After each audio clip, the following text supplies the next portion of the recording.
खजुराहो में कांग्रेस नेत्री और पूर्व लोकसभा प्रत्याशी कविता सिंह के द्वारा एक प्रेस वार्ता आयोजित की गई। प्रेस वार्ता में राजनगर क्षेत्र में पत्रकार पर हुए हमले, फर्जी एफआईआर, अघोषित बिजली कटौती, अवैध शराब और जुआ सहित भ्रष्टाचार का मुद्दा उठाते हुए बीजेपी पर निशाना साधा गया। कांग्रेस नेत्री महारानी कविता सिंह ने बीते दिनों पत्रकार बाल किशन विश्वकर्मा पर हुए हमले पर नाराजगी जताते हुए प्रदेश सरकार पर आरोप लगाए हैं। साथ ही पत्रकारों को सुरक्षा प्रदान करने की मांग की है और दोषी भूमाफियाओं पर ठोस कार्यवाही करने की मांग की है। साथ ही कांग्रेस नेत्री ने कहा कि कांग्रेस पार्टी की तरफ से पुलिस अधीक्षक छतरपुर को शीघ्र ही ज्ञापन सौंपा जाएगा और विधानसभा में ध्यान आकर्षण भी कराया जाएगा। व राजनगर ब्लॉक की लवकुश नगर सिविल अस्पताल स्थित होने के बाद शासन के द्वारा सामुदायिक स्वास्थ्य केंद्र की जमीन नीलाम किए जाने की मंशा बन रही है, जो गलत है। साथ ही राहुल गांधी के संसद में हिंदू हिंसा वाले बयान पर भी सफाई दी है।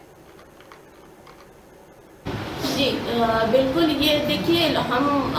लोकतंत्र, हमारा जो देश है सबसे बड़ा लोकतंत्र के रूप में जाना जाता है और लोकतंत्र में सबसे बड़ी होता है कि हम धरने के द्वारा या अपने ज्ञापन के द्वारा अपनी आवाज़ को विपक्ष की भूमिका हम लोग निभाते हैं और निश्चित तौर पर हम लोग विपक्ष की भूमिका निभाएंगे। हम लोग एसपी ऑफिस से लेकर विधानसभा तक हम लोग धरने देंगे, हम लोग ज्ञापन देंगे और अपनी विपक्ष की भूमिका निश्चित तौर पर निभाएंगे। जिस तरह से समूचे जिले में अवैध शराब का विक्रय किया जा रहा है और जानकारी में ये भी आया है कि इसमें भारतीय जनता पार्टी के कुछ कार्यकर्ता भी शामिल हैं, क्या कहेंगे?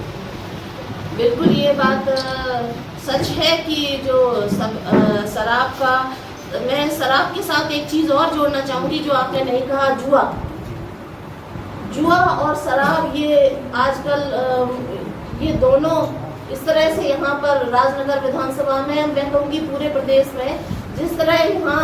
पैसे की उगाही चल रही है भारतीय जनता पार्टी पर, ये वाकई निंदनीय है और इसकी हम लोग निंदा करते हैं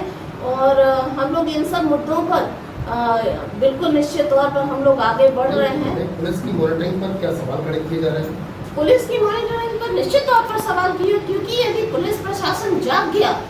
तो फिर किसी की हिम्मत नहीं है कि वो इस तरह की घटनाओं को अंजाम दे। पुलिस के पास, मैं साफ शब्दों पर कहती हूँ कि जब जुआ होता है तो पुलिस प्रशासन के पास पूरा उसका हफ्ता पहुँचता है।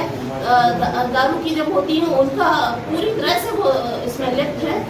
और मैं तो सिर्फ जनता से और आप लोगों से ये कहूँगी कि आप लोग सहयोग करें। किसके सवालों पर ये जो है मॉनिटरिंग की जा रही है? ये मॉनिटरिंग निश्चित तौर पर यहाँ पर जो वर्तमान प्रतिनिधि हैं उनकी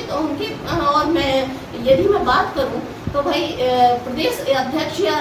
की जिम्मेदारी होती है, तो मैं इसमें सीधे तौर पे कहूँगी कि आदरणीय विष्णुदत्त शर्मा जी, आइए और अपने क्षेत्र को जरा देखिए कि आपने अपने क्षेत्र में पिछली बार भी आप भारी मतों से जीते थे, इस बार भी आप भारी मतों से जीते हैं, तो आपकी क्या भूमिका यही है कि आप आंख बंद करके सिर्फ आए और आए दिन आप यहाँ पर आपका भ्रमण होता है तो आप आते हैं अपने कार्यकर्ताओं के पास बैठते हैं, क्या आप ये चर्चा नहीं करते कि आपके क्षेत्र में किस तरह से जुआ और इन सब का उत्खनन हो रहा है?